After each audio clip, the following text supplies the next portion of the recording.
Hello, welcome to the Market Carver. I'm Adam Harter, Chief Investment Officer, along with Andrew Thrasher, Chartered Market Technician and Portfolio Manager.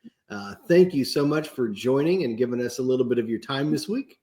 We've got a few topics for you this week, as always. We're going to talk about BlackRock and their really kind of U-turn in the world of investing in the role they were playing in some ways. We'll cover that. Andrew will cover a couple of key technical updates, including uptrend participation and looking at key support levels. So let's talk about BlackRock. I know some of you have had concerns with this because I've had conversations with you. So just if you're unaware, BlackRock is a giant in the world of asset management. They own and run funds under the BlackRock label, but most notably, they have the iShares exchange traded funds. So when you add all those up, trillions of dollars under management. And going back a few years, BlackRock made waves, really going down the road of playing an activist role for the shares that they hold. And again, so odds are good if you have a 401k that's passively invested. It very well could be BlackRock. Certainly, and we own some iShares exchange traded funds in our portfolio.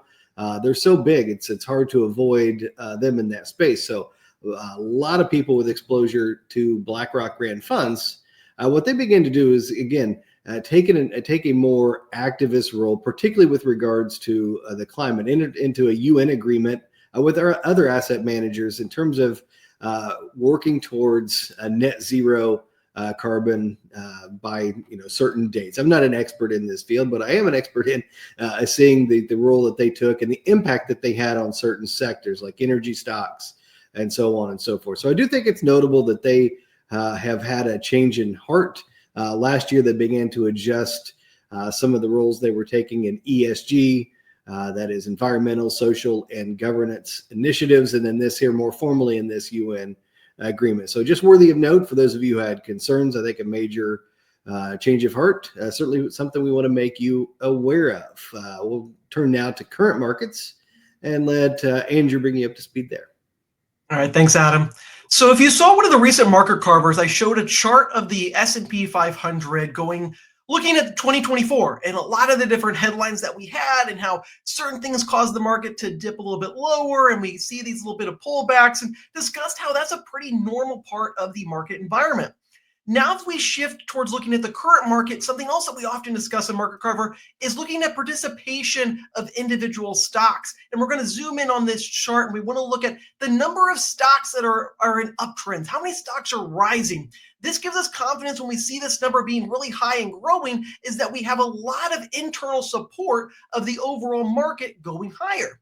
Again, the S&P 500 is truly an index of individual stocks. And so we want to see a lot of stocks moving higher, giving us that confidence that the market can move higher as well. What often leads to when we start seeing material market declines is when this number starts to fade and we start seeing more and more stocks no longer in uptrends and starting to roll over. And that gives us a warning sign that we could potentially start seeing the index itself, the S&P 500, begin to weaken as well. And so if you look at this chart, goes all the way back to 2002, and the bottom portion tells us the number of stocks that are in uptrends. And as you can see, before a lot of the major downturns, that number starts to go lower. Now, if we look all the way to the right side, the most recent data, we had the market hit a new all-time high, but we started to go from over 80% of stocks in uptrends to actually under 70%. 70% still a very strong number, but it shows us that we're starting to weaken. And those red arrows on the chart tell us when this has happened in the past. Now the market has pulled back a few percentage points, and we're at the point where about half of stocks are in downtrends and half are in uptrends. And this tells us that we need to be on lookout for where we might start seeing the market begin to shift character. Now, again, this doesn't act as a signal that the market's going to do something. It tells us that the environment that the market is in is changing. You can think of it as if you start seeing clouds in the sky begin to darken, isn't telling us that it has to rain, but it tells us that there's an environment for it to begin to rain. And that leads us into our next chart. So we see that the environment is beginning to change. Now we want to start looking for when the market begins to confirm that type of activity. And the next chart I'm going to share with you is looking at different levels of support that were really important in 2024. Specifically, it was the average price over the last 100 days. That's what that blue line shows us. And each time we saw the market pull back last year, it came to this level and buyers stepped right back in and started to buy stocks and send the S&P 500 higher. This was a really strong level of support throughout last year.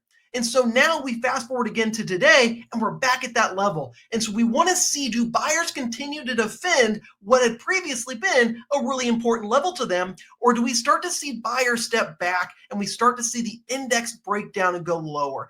That's the type of signs that we're looking for to see that there is confirmation that a lot of stocks are starting to go lower and now the index may be changing its character as well. So that's the level that we're at right now as we record on Tuesday. We're seeing a lot of buying and selling happening right now. The market's gyrating quite a bit, going up and down intraday as we see that battle between buyers and sellers play out at what had been a really important level last year.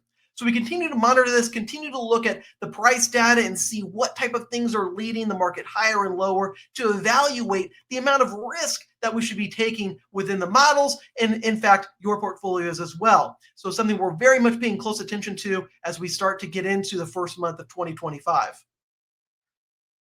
Excellent. Thank you, Andrew, as always. And thank you to all of you for giving us this time. If we can be of service in any way, whether we're currently working with you or have yet to have the opportunity, please don't hesitate to reach out, 800-928-4001, or scan the QR code and do so electronically. Thanks so much and have a great weekend.